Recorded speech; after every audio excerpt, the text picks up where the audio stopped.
और कुछ दिनों की शांति के बाद महाराष्ट्र में एक बार फिर से सियासी घमासान और ड्रामा होता हुआ दिख रहा है। महाराष्ट्र सरकार ने उद्धव ठाकरे के नेतृत्व वाली शिवसेना, राष्ट्रवादी कांग्रेस पार्टी एनसीपी और कांग्रेस के महाविकास अघाड़ी यानी एमवीए गठबंधन के 25 नेताओं के वर्गीकृत सुरक्षा कवर को हटा दिया है। महाराष्ट्र सरकार के एक अधिकारी ने दरअसल शुक्रवार को इस संबंध में जानकारी दी है कि सरकार के इस कदम के बाद इन नेताओं को अपने घरों या फिर एस्कॉर्ट के बाहर स्थायी पुलिस सुरक्षा नहीं मिलेगी। महाराष्ट्र सरकार ने महाविकास अघाड़ी यानी एमवीए गठबंधन के 25 प्रमुख नेताओं की सुरक्षा को घटा दिया है। बताया भी जा रहा है कि एकनाथ शिंदे के नेतृत्व वाली सरकार ने राष्ट्रवादी कांग्रेस पार्टी और कांग्रेस और उद्धव ठाकरे गुट वाले शिवसेना के 25 नेताओं की सुरक्षा में ये कमी की है। और जिन नेताओं की सुरक्षा घटाई गई है उसमें अनिल देशमुख, छगन भुजबल और बाला साहेब थोराट, नितिन राउत, नाना पटोले, जयंत पाटिल, संजय राउत, विजय वडेट्टीवार, धनंजय मुंडे, नवाब मलिक और नरहरी झिरवाल समेत सुनील केदार, असलम शेख और अनिल परब प्रमुख रूप से शामिल हैं। एनसीपी नेता अजित पवार और दिलीप वालसे पाटिल की सुरक्षा को जेड श्रेणी से घटाकर Y+ श्रेणी में कर दिया गया है। तो वहीं आपको बताते चले कि एकनाथ शिंदे सरकार का ये फैसला है जहां पर ये तमाम नेताओं की सुरक्षा को घटाया गया है। हालांकि उनका कहना है कि खतरे की आशंका का आकलन करने के बाद ही ये फैसला लिया गया है और इस फैसले का राजनीतिक कोई एंगल नहीं है और राजनीतिक जुड़ाव इससे कोई लेना देना नहीं है।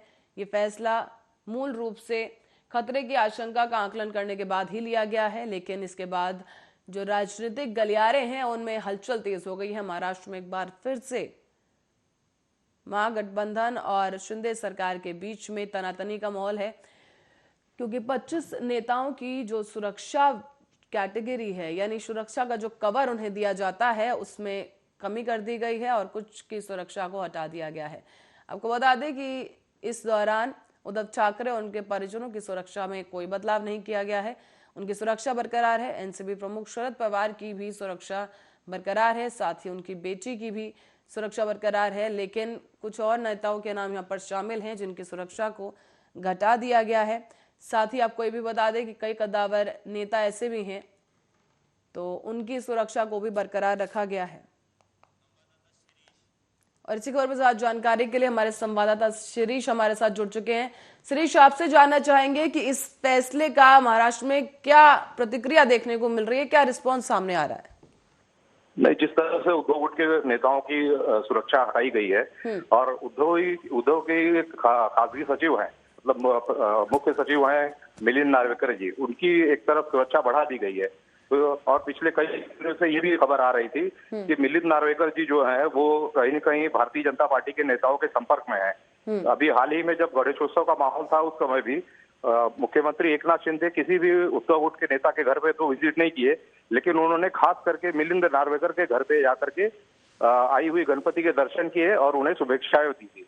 तब से ही मिलिंद नार्वेकर उद्धव गुट से निकल करके शिंदे गुट पे जा सकते हैं, इस खबर को हवा मिल रही है। और अब जबकि महाराष्ट्र सरकार ने लगभग सभी विरोधी पक्ष नेताओं के सिक्योरिटी को हटा दिया है और ऐसे में सिर्फ मिलिंद नार्वेकर की सुरक्षा बढ़ाई गई है, तो इस बात को लेकर के चर्चा ये बहुत जोर पकड़ रही है कि कहीं मिलिंद नार्वेकर भी अब शिंदे गुट की तरफ जाने की तरफ अग्रसर तो नहीं हो रहे हैं। जी तो शिरीष, क्योंकि शुरुआत से कहा जा रहा है कि खतरे की आशंका का आकलन करने के बाद ये फैसला लिया गया है, लेकिन इसका कोई राजनीतिक जुड़ाव नहीं है।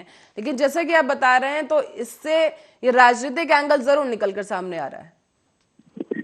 जी, कहीं न कहीं जितना लोगों की जानकारी है उसके अनुसार ये राजनीति से जुड़ी हुई बात है, क्योंकि खतरे की अगर बात करें तो खतरा तो सबसे ज्यादा विरोधी पक्ष के उद्धव ठाकरे जी को अक्सर धमकियां आया करती है किसी न किसी आतंकवादी संगठन से हमला करने की, तो उनकी सिक्योरिटी घटा दी गई है। और जबकि मिलिंद नार्वेकर को राजनीति से रिलेटेड ही लोग जानते हैं और अभी इस समय वो ज्यादा चर्चा में इसलिए आए हुए हैं क्योंकि मुख्यमंत्री एकनाथ शिंदे एकमात्र जो उद्धव ठाकरे के नजदीकी उनके घर पे लगातार विजिट कर ले रहे हैं, उनसे मुलाकात कर लेते हैं। भारतीय जनता पार्टी के अन्य नेता भी मिलिंद नार्वेकर को जाकर के मिल रहे हैं।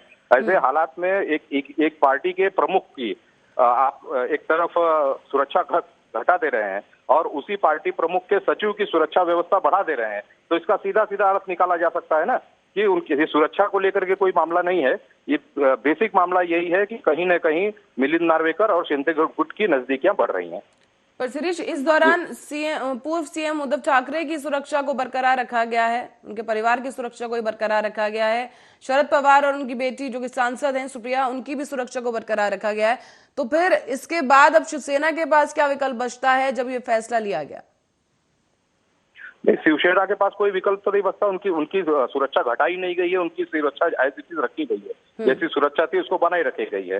और जब ये सरकार का, राज्य सरकार का अपना दायित्व है और उनका अपना अधिकार क्षेत्र है कि वो किसकी सुरक्षा दें या किसकी सुरक्षा घटा दें या किसकी सुरक्षा बनाए रखें, है ना। तो अगर कल को किसी भी तरह से सरकार को ऐसा लगता है या सरकार के पास इंटेलिजेंस से कोई ऐसी इनपुट आती है कि बाल ठाकरे या शरद पवार जी की सुरक्षा को लेकर कोई तकलीफ हो सकती है या उनको कोई परेशानी हो सकती है किसी संगठन से, तो ये सरकार का ही अपना लुक होगा कि वो बढ़ाया जाए या नहीं बढ़ाया जाए उनकी सुरक्षा को।